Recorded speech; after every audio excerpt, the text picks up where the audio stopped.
नमस्कार और स्वागत है। आज हम एक ऐसी किताब के कुछ हिस्सों पर गौर कर रहे हैं जिसने सच में दुनिया भर में लाखों लोगों के सोचने और व्यवहार करने का तरीका बदला है। डेल कार्नेगी की लोक व्यवहार, इसके हिंदी अनुवाद से।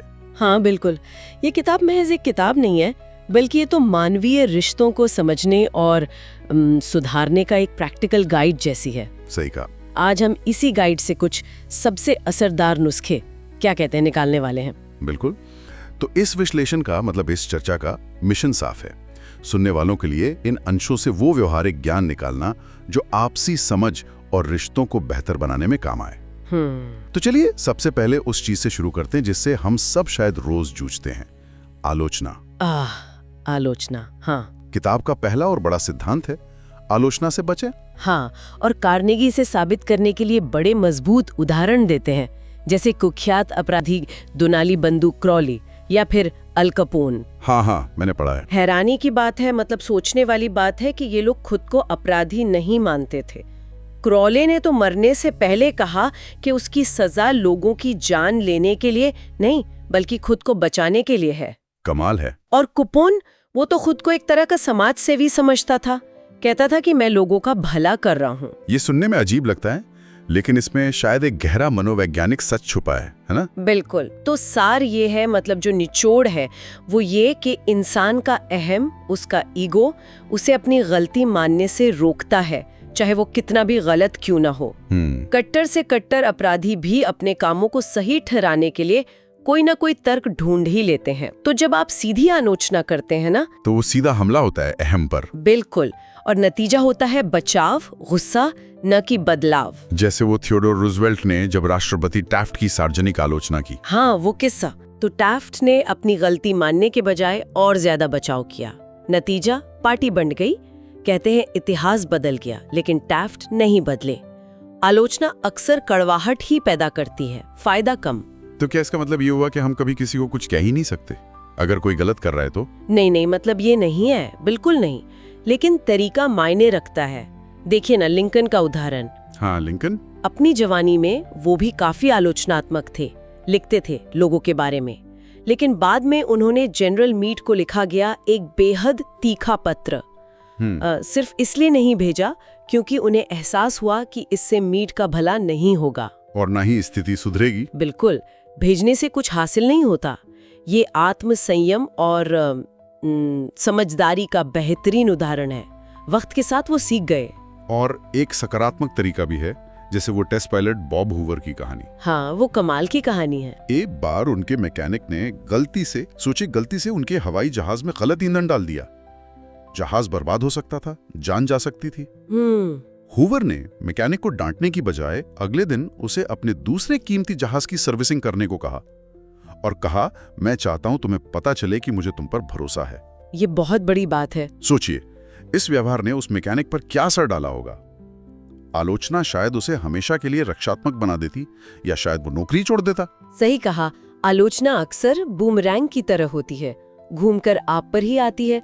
अगर मकसद किसी को सुधारना या समझाना है तो आलोचना की तलवार चलाने से बेहतर है समझ और सहानुभूति का हाथ बढ़ाना।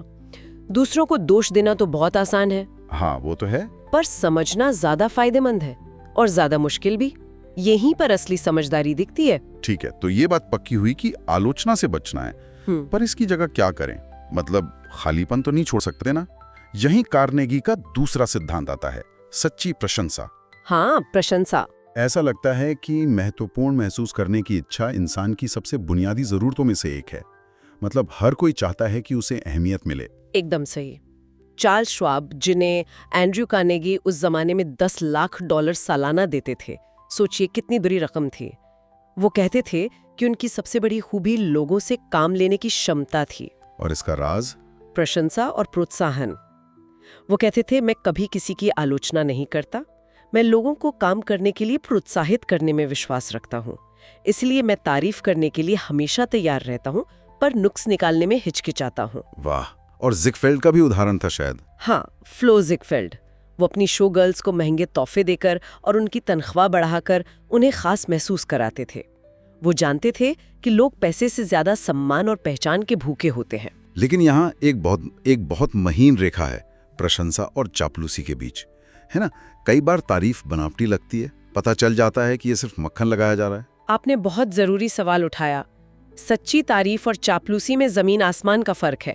एमर्सन ने कहा था, आप चाहे जो भी भाषा उपयोग कर लें, आप सदैव वही बात कह सकेंगे जो आप हैं। मतलब सच्ची तारीफ दिल से आती है, वो ईमानदार होती है, किसी खास गुण या काम पर होती है, जबकि चापलूसी वो अक्सर बेईमान, जरूरत से ज्यादा और खोखली होती है। उसका मकसद सिर्फ अपना फायदा निकालना होता है। और लोग इसे पहचान लेते हैं। किताब में एक कहानी है उस महिला की जिसने सालों तक खाना बनाने के बाद एक दिन गुस्से में मेज पर भूसा परोस दिया। हाँ, वो मजेदार थी। क्योंकि किसी ने कभी उसके खाने की तारीफ नहीं की थी। ये मजाकिया लग सकता है, पर ये दिखाता है कि प्रशंसा की कमी कितनी चुभ सकती है, कितना अंदर तक असर करती है। और ये कोई छोटी बात नहीं है। एक शोध में ये भी पाया गया था कि पत्नियों के घर छोड़ने का एक मुख्य कारण तारीफ की कमी है। सच में? हाँ, जैसे शरीर को रोज भोजन चाहिए, वैसे ही हमारे मन को, हमारे अहम को रोज प्रशंसा चाहिए। कार्नेगी कहते हैं कि हम हफ्तों भूखे रह सकते हैं, पर अपने करीबियों की सच्ची तारीफ, जो शायद कुछ पल ही लेगी, वो सालों तक रोके रखते हैं। तो सवाल ये है कि इसे ईमानदारी से कैसे करें? मतलब रोज रोज तारीफ करने लायक चीजें कहाँ से ढूंढें? ऐसा ना लगे कि जबरदस्ती कर रहे हैं। ध्यान देना होगा, सच में ध्यान देना होगा। दूसरों में वाकई अच्छाई देखने की कोशिश करनी होगी। हर इंसान में कुछ ना कुछ प्रशंसनीय होता ही है। उनकी कोई आदत, कोई हुनर, कोई छोटी सी कोशिश भी। हमें बस उसे देखना है और ईमानदारी से व्यक्त करना है। तो नजरिया बदलना होगा। बिल्कुल। श्वाब का मंत्र याद रखें, दिल खोलकर तारीफ करना और मुक्त कंठ से प्रशंसा करना। जब प्रशंसा सच्ची होगी, दिल से निकलेगी, तो वो जादू की तरह काम करेगी। सामने वाले को महसूस होगा। तो हमने देखा कि आलोचना से बचना और सच्ची तारीफ करना कितना जरूरी है। ये तो हुआ कि दूसरों को कैसा महसूस कराएं, लेकिन लोगों को अपनी मर्जी से काम करने के लिए राजी कैसे करें? यही कार्नेगी का तीसरा बड़ा सिद्धांत आता है, सामने वाले व्यक्ति में तीव्र इच्छा जगाना। हाँ, ये बहुत ही शक्तिशाली विचार है। इसका मतलब है अपनी ज़रूरतों और इच्छाओं का ढिंढोरा पीटने के बजाय ये सोचना कि सामने वाला क्या चाहता है, उसकी ज़रूरतें क्या हैं, उसके इरादे क्या हैं और आप उसे वो हासिल करने में कैसे मदद कर सकते हैं। मतलब उनके फायदे की बात करना। बिल्कुल। जब आप उनकी इच्छा पूरी करने का रास्ता दिखाते हैं, तो वो खुद ब खुद आपकी बात मानने को तैयार हो जाते हैं, क्योंकि अब इसमें उनका भी फायदा है। कार्नेगी अपना उदाहरण देते हैं। उन्हें एक होटल में अपने लेक्चर के लिए हॉल चाहिए था, लेकिन किराया बहुत ज्यादा था। हाँ, वो बातचीत। उन्होंने मैनेजर से ये नहीं कहा, चाहे भाई मुझे किराया कम चाहिए, मेरा बजट नहीं है। नहीं, बल्कि ये समझाया कि उनके लेक्चर से होटल को कितनी पब्लिसिटी मिलेगी, कितने नामी गिरामी लोग आएंगे। उन्होंने मैनेजर की इच्छा यानी होटल का फायदा, उस पर फोकस किया। और नतीजा? किराया काफी कम हो गया। हेनरी फोर्ड ने भी कहा था, अगर सफलता का कोई एक रहस्य है तो वो है दूसरे व्यक्ति का दृष्टिकोण समझना और चीजों को उसके नजरिए से देखने की क्षमता। बिल्कुल। ये पूरी तरह से सहानुभूति पर आधारित है, खुद को दूसरे की जगह रखकर सोचना। कार्नेगी एक बेकार विज्ञापन एजेंसी के पत्र का विश्लेषण करते हैं। वो पत्र सिर्फ हम ये चाहते हैं, हमारी कंपनी ये कर सकती है, हमें ये चाहिए की भाषा बोलता है। मतलब सिर्फ मैं। हाँ, पढ़ने वाला सोचता है, भाई मुझे क्या लेना देना, मेरी अपनी समस्याएं कम हैं क्या? इसकी तुलना उस फ्रेट टर्मिनल वाले पत्र से करें जिसने पहले ग्राहक के सहयोग के लिए धन्यवाद दिया, फिर समस्या, देर से माल आना को दोनों के लिए नुकसानदायक बताया और फिर सहयोग मांगा। हाँ, वो ज्यादा प्रभावी लगा। और बारबरा एंडरसन के बैंक वाले पत्र से, जिसमें उन्होंने अपनी नौकरी की जरूरत के बजाय इस पर फोकस किया कि वो बैंक के विकास में कैसे योगदान दे सकती हैं। उन्होंने बैंक के नजरिए से बात की। ये तो बच्चों के साथ भी काम करता है। एक कहानी थी ना बच्चे के बिस्तर गीला करने की। हाँ। डांट डपट सब बेकार गई थी। फिर माँ बाप ने समझा कि वो अपने पापा जैसा पजामा चाहता है और अपना अलग बिस्तर। जब ये इच्छा पूरी हुई तो बिस्तर गीला करना बंद हो गया। क्यों? क्योंकि अब उसके पास गर्व करने की एक वजह थी, उसकी एक इच्छा पूरी हुई थी।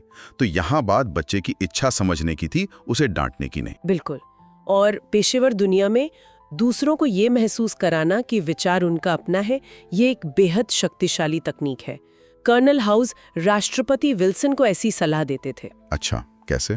वो बातों बातों में कोई विचार विल्सन के मन में डाल देते थे और फिर कुछ दिनों बाद विल्सन उसे अपना समझकर पेश करते और लागू करते। हाउस ने कभी क्रेडिट नहीं लिया। कमाल है। या वो यूजीन वेसन, कपड़ा डिजाइनर, वो खरीदारों को अधूरे स्केच दिखाकर पूछते थे कि उन्हें कैसे पूरा करें ताकि वो खरीदार के काम आ सके। इससे खरीदार को लगता था कि डिजाइन में उसका भी हाथ है, उसका अपना है और वो उसे ज्यादा पसंद करता था। ये लोगों की अपनी पहचान और महत्व की इच्छा को संतुष्ट करता है। बिल्कुल, जब विचार हमारा लगता है तो हम उसे बचाने और सफल बनाने के लिए ज्यादा मेहनत करते हैं। तो ये तो हुई दूसरों को प्रेरित करने की बात। अब आते हैं कुछ ऐसी सरल रोजमर्रा की तकनीकों पर जिनसे लोग आपको पसंद करने लगें।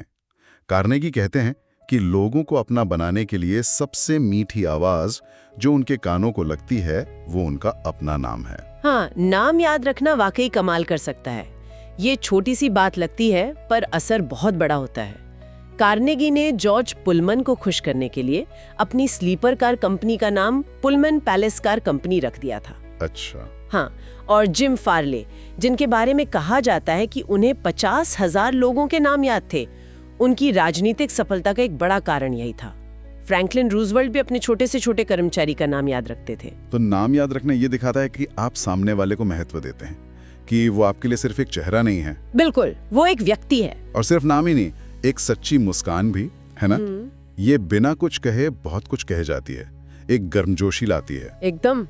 विलियम स्टीनहार्ट की कहानी है, जिन्होंने शादी के 18 साल बाद अपनी पत्नी पर मुस्कुराना शुरू किया और उनकी पूरी जिंदगी, उनका पूरा रिश्ता बदल गया। 18 साल बाद? हाँ, और एक चीनी कहावत है, जिस आदमी के चेहरे पर मुस्कान न हो उसे दुकान नहीं खोलनी चाहिए। मतलब व्यापार के लिए भी जरूरी है। और मजे की बात यह है कि विलियम जेम्स के सिद्धांत के अनुसार अगर आप खुश होने का अभिनय करते हैं, मतलब आप मुस्कुराते हैं चाहे मन न भी हो, तो आप सच में खुश महसूस करने लगते हैं। हाँ, एक्शन भावना को प्रभावित करता है।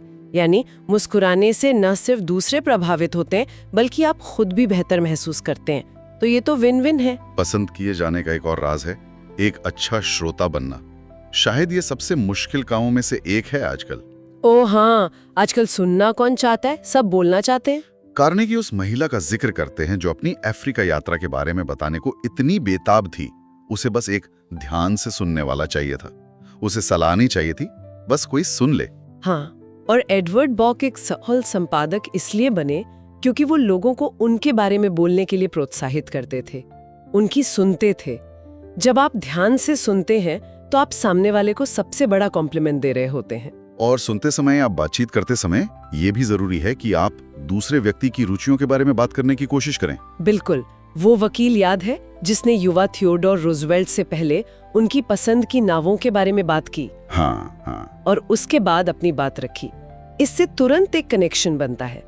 आप दिखाते हैं कि आपको उनकी दुनिया में भी दिलचस्पी है, सिर्फ अपनी बात मनवाने में नहीं। लेकिन ये सब करते हुए, चाहे नाम याद रखना हो, मुस्कुराना हो, सुनना हो या उनके रुचि की बात करना हो, एक चीज सबसे जरूरी है, ईमानदारी, है ना। अगर आपकी दिलचस्पी या मुस्कान सच्ची नहीं है तो लोग जान जाएंगे। एकदम सही कहा। एल्फ्रेड एडलर ने कहा था, जिस आदमी को दूसरे लोगों में दिलचस्पी नहीं होती उसका जीवन कठिनाइयों से भरा रहता है और वही दूसरों को सबसे ज्यादा नुकसान पहुंचाता है। सच्ची दिलचस्पी, सच्ची प्रशंसा, सच्ची मुस्कान, यही नींव है। पोस्ट ऑफिस क्लर्क के बालों की सच्ची तारीफ करना या चैरिटी बूथ पर खड़ी स्वयं सेवक को उसकी मदद के लिए ईमानदारी से धन्यवाद देना, ये छोटी छोटी बातें गहरा असर छोड़ती हैं। क्यों? क्योंकि ये दिखाती हैं कि आप उन्हें सच में देख रहे हैं, उन्हें महत्व दे रहे हैं। ये नकली नहीं हो सकता। चलिए अब उस क्षेत्र में चलते हैं जहां अक्सर रिश्ते बिगड़ते हैं, असहमतियां और बहस। इन्हें शालीनता से, ग्रेसफुली कैसे संभालें?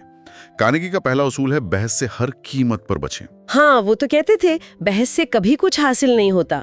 उनका मानना था कि बहस में आप जीत कर भी हार जाते हैं। जीत कर भी हार जाते हैं कैसे? देखिए, अगर आप जीतते हैं तो आपने दूसरे का अहम तोड़ा, उसे नीचा दिखाया, वो शायद मनी मन आपसे नाराज रहेगा। और अगर आप हारते हैं तो आप हारे ही। नतीजा दोनों सूरतों में सिर्फ कड़वाहट और दूरी। हाँ, ये बात तो है। उस डिनर पार्टी में जब लेखक के दोस्त ने उन्हें शेक्सपियर के उद्धरण पर बहस करने से रोका था तो यही समझाया था, मेहमान को गलत साबित करके क्या मिलेगा? क्या वो आपको ज्यादा पसंद करने लगेगा? नहीं, फ्रेड पार्सन्स ने टैक्स इंस्पेक्टर से बहस नहीं की। अच्छा, वो टैक्स वाला किस्सा। हाँ, बल्कि उसके अनुभव और निष्पक्षता की तारीफ की। नतीजा, इंस्पेक्टर का रवैया एकदम बदल गया और मसला आसानी से हल हो गया। बहस टालना कमजोरी नहीं, समझदारी है। लेकिन अगर हमसे गलती हो जाए तो? कई बार हम बहस इसलिए करते हैं क्योंकि हम अपनी गलती मानना नहीं चाहते।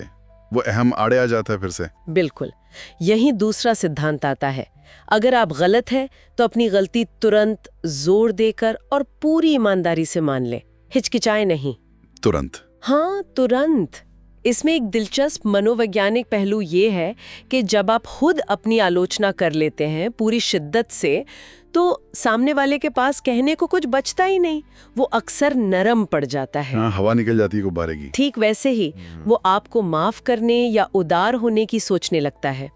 लेखक ने जब पार्क में पुलिस वाले के सामने तुरंत मान लिया कि हाँ, कुत्ते को खुला छोड़ना उनकी गलती है और वो इसके लिए माफी चाहते हैं, तो पुलिस वाला सख्त होने के बजाय नरम पड़ गया। रॉबर्ट ई ली ने गेटिसबर्ग की हार की पूरी जिम्मेदारी खुद ली थी। गलती मानना आपको छोटा नहीं बड़ा बनाता है और टकराव को बढ़ने से पहले ही रोक देता है। तो बहस से बचना है, गलती माननी है। हाँ। और किसी भी बातचीत की, खासकर मुश्किल बातचीत की शुरुआत कैसे करें? हमेशा दोस्ताना तरीके से, बिल्कुल दोस्ताना। ईसब की वो कहानी याद है ना, सूर्य और हवा की? हाँ, बचपन में सुनी थी। हवा ने जोर लगाया, आंधी चलाए, लेकिन यात्री ने अपना कोट और कसकर पकड़ लिया। सूर्य ने नरमी और गर्मी दिखाई और यात्री ने खुद ही कोट उतार दिया। दोस्ती और नरमी जोर जबरदस्ती से हमेशा ज्यादा शक्तिशाली होती है। तो शुरुआत में ही गर्मजोशी दिखाएं। हाँ। ओएल स्ट्रॉब ने जब बढ़े हुए किराए पर मकान मालिक से बात करनी थी, तो शुरुआत झगड़े या शिकायत से नहीं बल्कि मकान मालिक के अच्छे प्रबंधन की तारीफ से की।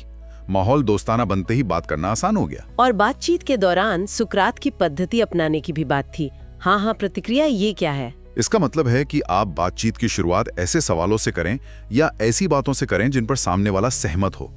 ऐसे मुद्दे उठाएं जिनका जवाब हाँ में हो। जब कोई शुरू में कई बार हाँ कह देता है, तो उसके लिए बाद में किसी बड़ी बात पर ना कहना मनोवैज्ञानिक रूप से मुश्किल हो जाता है। अच्छा। वो अनजाने में ही आपकी दिशा में सोचने लगता है, क्योंकि उसने पहले ही कई बार सहमति जताई है। ये सब तो तरीके हुए। हाँ, ये सब कारगर हैं, लेकिन शायद सबसे बुनियादी बात जो इन सब के पीछे है, वो है ईमानदारी से दूसरे व्यक्ति के दृष्टिकोण को समझने की कोशिश करना। सच में कोशिश करना। सहानुभूति। बिल्कुल। एलिजाबेथ नोवाक जब कार पेमेंट में देरी पर अकाउंटेंट से मिली, तो उन्होंने सीधे अपनी मजबूरी नहीं बताई। उन्होंने पहले अकाउंटेंट की परेशानी और उसके ऊपर जो दबाव था उसे समझा और सहानुभूति दिखाई। नतीजा, समाधान निकल आया। हाँ। या वो पार्क रेंजर जिसने आग जलाने वाले बच्चों को डांटने के बजाय उनकी मंशा खाना पकाना समझी और उनसे पार्क को सुरक्षित रखने में सहयोग मांगा। और हाँ, हमेशा लोगों के नेक इरादों को अपील करें। नेक इरादों को मतलब ये मानकर चलें कि ज्यादातर लोग ईमानदार और नेक नियत होते हैं। जेम्स एल थॉमस ने विवादित बिल वाले ग्राहकों को बेईमान नहीं समझा। उन्होंने कहा, मुझे पता है आप ईमानदार हैं, आप खुद ही बिल देखकर बता दीजिए कि क्या सही है। ज्यादातर ने ईमानदारी दिखाई। लोग अच्छा बनना चाहते हैं, हमें उन्हें इसका मौका देना चाहिए। ये सब व्यक्तिगत रिश्तों और रोजमर्रा की बातचीत के लिए बहुत बहुत उपयोगी बातें हैं। लेकिन नेतृत्व की भूमिका में, जब आप किसी टीम को लीड कर रहे हों या किसी को मैनेज कर रहे हों, तब इन सिद्धांतों का इस्तेमाल कैसे करें? लोगों को बिना नाराज किए या उनका मनोबल तोड़े कैसे बदलें? हाँ, ये बहुत महत्वपूर्ण सवाल है, क्योंकि लीडरशिप में ये रोज की चुनौती होती है और कार्नेगी इसके लिए भी बहुत व्यवहारिक तरीके बताते हैं। पहला कदम, हमेशा प्रशंसा और सच्ची सराहना से शुरुआत करें। किसी भी तरह की आलोचना या सुधार की बात करने से पहले तारीफ। हाँ, चार्ल्स श्वाब ने जब अपने मिल में कर्मचारियों को नो स्मोकिंग साइन के ठीक नीचे धूम्रपान करते देखा, तो उन्हें डांटा नहीं बल्कि उन्हें सिगार दिए और कहा, दोस्तों, अगर आप इन्हें बाहर पिए तो मुझे ज्यादा खुशी होगी। वाह, कितना सौम्य तरीका है ना? लिंकन ने जब जनरल हुकर को कमान सौंपी, तो पत्र की शुरुआत हुकर की खूबियों की तारीफ से की और उसके बाद ही उनकी कमियों का जिक्र बहुत सावधानी से किया। सीधी आलोचना के बजाय पहले शहद फिर दवा। और अगर गलती बतानी ही पड़े तो मतलब कई बार तो बताना पड़ता है, तो उसे सीधे तौर पर कहने के बजाय अप्रत्यक्ष रूप से इशारा करें। मतलब सीधे उंगली ना उठाएं, WP गॉन ने जब एक सब कॉन्ट्रैक्टर को उसके काम की धीमी गति के बारे में बताना चाहा, तो उन्होंने सीधे आलोचना नहीं की। तो क्या किया? उन्होंने बस बातों बातों में ये कहा कि उस कॉन्ट्रैक्टर के नाम का कोई दूसरा आदमी शहर में नहीं है, यह नाम बहुत अनोखा और इज्जतदार है। कॉन्ट्रैक्टर को अपनी खासियत और इज्जत का एहसास हुआ और उसने खुद ही काम बेहतर कर दिया। या वो सार्जेंट जिसने बाल ना कटवाने वाले सैनिकों को आदेश देने के बजाय पूछा कि क्या वे अपने लुक से रेजिमेंट के लिए एक अच्छा उदाहरण पेश कर रहे हैं। सवाल पूछना अक्सर आदेश देने से ज्यादा प्रभावी होता है। लोग खुद सोचने पर मजबूर होते हैं। एक और तरीका है किसी और की आलोचना करने से पहले अपनी खुद की गलतियों के बारे में बात करें। यह शायद मुश्किल होता होगा। हाँ, थोड़ा अहम को पीछे रखना पड़ता है, लेकिन ये सामने वाले को रक्षात्मक होने से बचाता है। मिस्टर जरू हेसन ने अपने बेटे को धूम्रपान पर लेक्चर देने से पहले बताया कि कैसे वो खुद जवानी में इस लत के शिकार थे और इससे उभरना कितना मुश्किल था। तो बेटे को लगा होगा कि पिता उसे समझ रहे हैं। बिल्कुल, सिर्फ उपदेश नहीं दे रहे। और जैसा भी कहा, सीधे आदेश देने से बचें। ये करो या वो मत करो कहने की बजाय सवाल पूछें। ओवेन डी यंग जैसे महान लीडर कभी सीधे आदेश नहीं देते थे। तो वो क्या करते थे? वे पूछते थे, क्या हम इस पर विचार कर सकते हैं, या क्या आपको लगता है ये तरीका काम करेगा? इससे लोगों को लगता है कि वो फैसले में शामिल हैं, सिर्फ हुक्म नहीं मान रहे। उनका अपनापन बढ़ता है। और शायद सबसे जरूरी, चाहे गलती कितनी भी बड़ी क्यों ना हो, हमेशा दूसरे व्यक्ति को अपना आत्मसम्मान बचाने का मौका दें। मतलब उसे चेहरा बचाने दें। बिल्कुल बिल्कुल। सेंट एक्सुपरी ने कहा था, किसी व्यक्ति के आत्मसम्मान को ठेस पहुंचाना एक अपराध है। अगर किसी से गलती हुई भी है तो उसे सबके सामने शर्मिंदा ना करें, उसकी गरिमा बनाए रखें। इससे वो अपनी गलती से सीखने और सुधरने के लिए ज्यादा तैयार होगा, बजाय कि आपसे नफरत करने के। इसके साथ ही सुधार की, चाहे वो कितना भी छोटा क्यों ना हो, दिल खोलकर प्रशंसा करें। मतलब छोटी सी भी प्रोग्रेस को नोटिस करें और सराहें। हाँ, ये बहुत जरूरी है। BF स्किनर के शोध ने दिखाया कि जानवर और इंसान दोनों प्रशंसा से ज्यादा तेजी से सीखते हैं, सजा या आलोचना से नहीं। कीथ रोपर ने उस नए युवा प्रिंटर की पहली छोटी सी सफलता की जब तारीफ की, हाँ ये पहले से बेहतर है, तो उसका पूरा रवैया बदल गया और वो एक अच्छा कारीगर बन गया। प्रशंसा ईंधन का काम करती है। और लोगों को जीने के लिए एक अच्छी प्रतिष्ठा दें। ये क्या मतलब हुआ? इसका मतलब है कि आप लोगों में जो गुण देखना चाहते हैं उसे मान ले कि वो उनमें है और उन्हें बताएं। अगर आप किसी को ईमानदार या मेहनती मानते हैं और उसे ये बताते हैं, तो वो अक्सर उस प्रतिष्ठा पर खरा उतरने की जी तोड़ कोशिश करेगा। अच्छा, जैसे उस मैकेनिक बिल को? हाँ, जब उसे उसके पिछले अच्छे काम की याद दिलाई गई और कहा गया कि ये तुम तो बहुत काबिल हो, तो उसने मुश्किल काम को भी बेहतर ढंग से करने की कोशिश की। उसे अपनी प्रतिष्ठा बचानी थी। और अंत में लोगों को प्रोत्साहित करें। ऐसा माहौल बनाएं जिससे उन्हें लगे कि उनकी गलतियां सुधारना आसान है और वे सफल हो सकते हैं। डर का माहौल ना बनाएं। हाँ बिल्कुल। रस जॉन्स्टन ने अपने बेटे डेविड, जिसे सीखने में थोड़ी दिक्कत होती थी, उसे लगातार प्रोत्साहित किया। छोटी छोटी सफलताओं पर तारीफ की और उसे यकीन दिलाया कि वो गणित सीख सकता है, मुश्किल नहीं है। नतीजा, डेविड का पूरा जीवन बदल गया। तो अगर हम इसे बड़ी तस्वीर से देखें तो क्या कहेंगी? प्रभावी नेतृत्व लोगों को बनाने पर निर्भर करता है, उन्हें तोड़ने पर नहीं। ये उनके अंदर जो सर्वश्रेष्ठ है उसे बाहर लाने, उन्हें प्रेरित करने और उनका विकास करने के बारे में है। डराना या धमकाना आसान है, पर प्रेरित करना असली लीडरशिप है।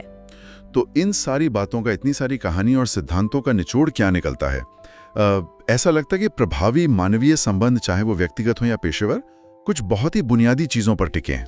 हाँ, बुनियादी लेकिन गहरी। जैसे कि सच्ची दिलचस्पी लेना, सहानुभूति रखना, ईमानदारी से प्रशंसा करना और अपनी इच्छाओं के बजाय दूसरे के नजरिए और उसकी जरूरतों पर ध्यान देना। ये सब सुनने में, मतलब जब हम बात करें तो सरल लगता है, पर असल जिंदगी में अमल मिलाना शायद उतना आसान नहीं। रोजमर्रा की भागदौड़ में भूल जाते हैं। बिल्कुल आसान नहीं है, अभ्यास चाहिए। लेकिन सबसे अच्छी बात यह है कि ये सब कौशल हैं, स्किल्स हैं। ये कोई जन्मजात गुण नहीं है कि किसी में है और किसी में नहीं। इन्हें सीखा जा सकता है, अभ्यास किया जा सकता है। कार्नेगी की किताब यही विश्वास दिलाती है।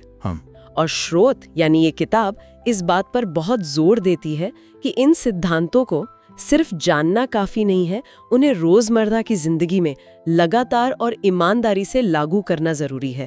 तभी इनका असली फायदा मिलेगा। ये कोई जादू की छड़ी नहीं, बल्कि लगातार प्रयास है। सही कहा। एक आखिरी बात सोचने के लिए छोड़ जाते हैं श्रोताओं के मन में। स्रोत में दिए गए उदाहरण, जैसा आपने कहा, सदियों पुराने दार्शनिकों से लेकर आधुनिक नेताओं तक फैले हैं। ये दिखाता है कि सिद्धांत शायद वाकई में कालातीत हैं, मतलब समय के साथ बदले नहीं है, क्योंकि ये मानव स्वभाव से जुड़े हैं।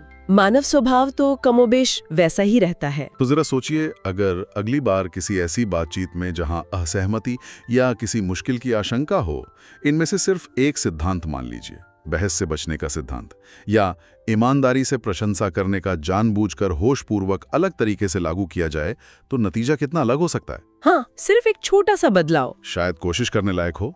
क्या पता कौन सा दरवाजा खुल जाए। अगर आपको हमारी ये किताब पसंद आई हो और आप आगे भी ऐसी ही प्रेरणादायक और मोटिवेशनल किताबें सुनना चाहते हैं, तो चैनल को सब्सक्राइब करें और वीडियो को लाइक जरूर करें।